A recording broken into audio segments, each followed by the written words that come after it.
印尼42岁树人迪德科斯瓦尔，在与覆盖全身的鳞片状疣抗争数年后，目前在巴塘医院去世。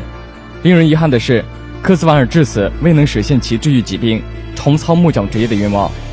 科斯瓦尔患有名为疣状表皮结构不良的罕见疾病，这种病是由人类乳头状瘤病毒感染引发的，类似树皮的鳞片状疣不受控制而生长。